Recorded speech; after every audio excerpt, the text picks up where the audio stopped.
Salam sejahtera semua. Hari ini kita teruskan kita punya topik dalam lukisan berskala 4.1. Kali ini kita akan melihat bagaimana Anda boleh melukis satu lukisan berskala bagi satu objek atau sebaliknya. Oke, untuk melukis lukisan berskala bagi satu objek, lukisan berskala satu objek boleh dilukis dengan beberapa cara. Biasanya dalam tiga lah. Yang pertama ialah menggunakan kertas grid yang sama size bagi skala yang berlainan ataupun menggunakan kertas grid berlainan size ataupun melukiskan atas kertas kosong mengikut skala yang diberikan. Cuma dimensi dia nanti kamu akan sama ada kamu buat modification lah. Kalau sebarang sudut tidak boleh berubah, cuma yang panjang dia akan tetap berubah. Oke, kita lihat contoh 9. Contoh 9 ini pada muka surat MS 95 ya, buku teks. Oke, kita lihat di sini. Dia minta untuk lukiskan lukisan berskala bagi bentuk PQRS di sebelah pada grid segi 4 sama dengan skala 1 kepada separuh. Okey, untuk memahami bagaimana satu nisbah separuh ini, kita kembali kepada yang ini. Okey, dulu cikgu telah ajarkan pada lesson yang pertama, jika N, sebab yang ini sebenarnya ditulis sebagai satu nisbah N. Okay, jika N kurang daripada 1, maka saiz lukisan berskala lebih besar daripada saiz objek. Okay, jika N kurang daripada 1, contohnya 1 kepada nisbah kepada 1/2 dan sebaliknya. Okey, jika N lebih besar daripada 1, maka saiz lukisan berskala lebih kecil daripada saiz objek.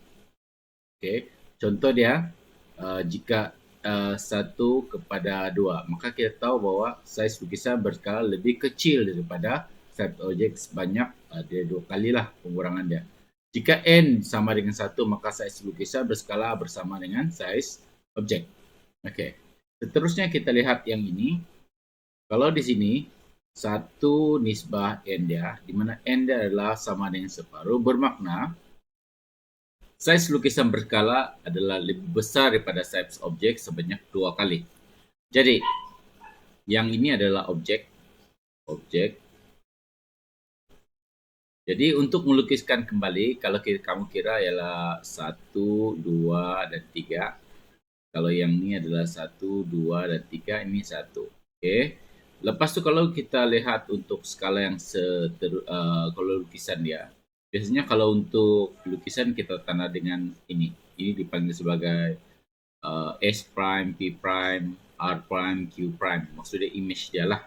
Jadi daripada lukisan ini dibesarkan sebanyak 2 kali. 1/2 itu maksud dia image lebih besar daripada objek. Maka dengan itu ini daripada 1 dia menjadi 2. 1, 2. Yang ini ada 3, dia akan menjadi 1, 2, 3, 4, 5, 6. Yang ini 3, dia akan jadi 1, 2, 3, 4, 5, dan 6. So, itu adalah macam mana melukiskan menggunakan kertas grid yang sama saiz bagi skala yang berlainan. Seterusnya, bagaimana untuk yang kedua, saya tidak akan tunjukkan sangat menggunakan kertas grid berlainan saiz. Saya akan terus kepada melukis atas kertas kosong mengikut skala yang diberikan. Kita lihat di sini contoh 11. Contoh 11 ini pada muka surat 96 buku teks ya. Okey, di sini diminta bina lukisan berskala bagi segitiga PQR. Jadi maksudnya ini adalah objek dengan skala 1 nisbah 2. Maksud dia kalau di sini 2, 1 nisbah N dia. N dia adalah, kalau kita tengok definisi yang ini, N dia melebihi daripada 1. Maka saiz lukisan berskala lebih kecil daripada saiz objek. Jadi kalau kita mau lukis, kita kena lukis dia lebih kecil sikit. Okey, jadi kita lihat di sini dia kecil lah.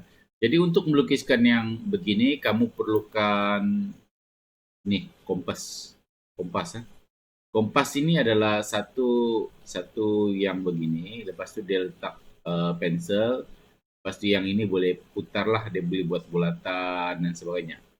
Jadi bagaimana mau konstruk ini? Sebenarnya saya telah diajarkan di tingkatan yang sebelumnya, tapi just for your information, pertama sekali ialah dalam sudut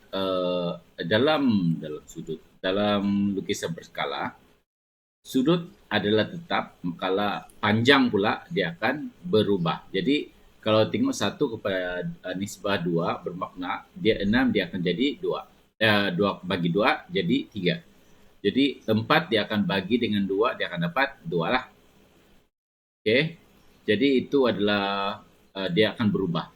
Dari segi sudut dia tidak akan berubah. Sudut tidak akan berubah dalam lukisan berskala. Jadi pertama sekali ialah kita ambil yang sudut tajam, yang tajam nih, kita letakkan di sini, kita pusingkan dia, kemudian ambil lagi sekali ini, kita letak di sini, kita pusing tanpa mengubah degree dia. Dan apa yang kita akan dapat ialah dia ada persilangan, di mana kalau kita sambungkan yang ini dengan ini, dia akan jadi sebenarnya ini 60, 60, 60. Oke. Jadi selepas itu kita untuk melukiskan segitiga ini, kamu ambil yang sisi yang tajam nih, letak di sini tanpa mengubahkan sudut, kamu buat tandaan begini, kemudian taruh di sini, kamu tanda lagi di sini. Lepas itu kamu sambungkan P dengan titik itu untuk mendapat sampai satu garis lah begini. Seterusnya kamu tanda yang ini dengan 3 cm daripada P. Jadi di sini kamu bulatkan lagi, kamu akan dapat 3 cm. Lepas itu 2 cm.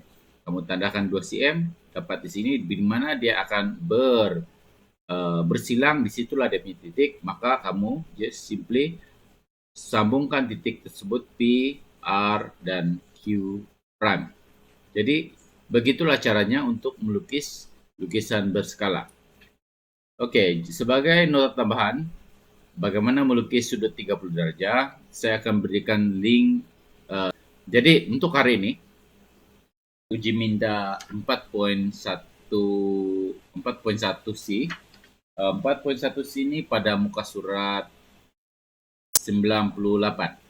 Jadi di sini diminta untuk lukiskan lukisan berskala bagi setiap objek berikut dengan skala 1/separuh dan 1/3 untuk E, untuk B. Jadi kamu boleh gunakanlah mana-mana cara yang sesuai, sama ada kamu guna yang jenis lukisan yaitu C ataupun E untuk yang begini. Oke, jadi itu saja untuk hari ini. Sekian dan terima kasih.